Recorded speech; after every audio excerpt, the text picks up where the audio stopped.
एक बार आत्मदेव नाम के एक ब्राह्मण थे। भगवान शंकर के बड़े अनन्य भक्त थे। तो भगवान महादेव की उन्होंने तपस्या करी। कहते कि जब महादेव प्रसन्न हुए और उनके सामने तपस्या से प्रकट हुए तो महादेव ने कहा कि कोई वर मांगो।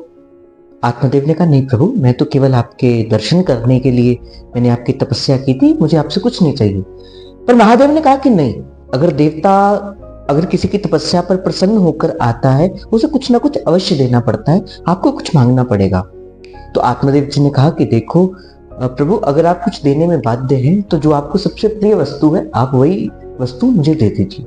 महादेव विचार करने लगे, ऐसी कौन सी प्रिय वस्तु मुझे सबसे अधिक प्रिय है। तो कहते जैसे ही आंख बंद करी, उनके हृदय मंदिर के अंदर ये राधा वल्लभ लाल जी की छवि प्रकट हो गई।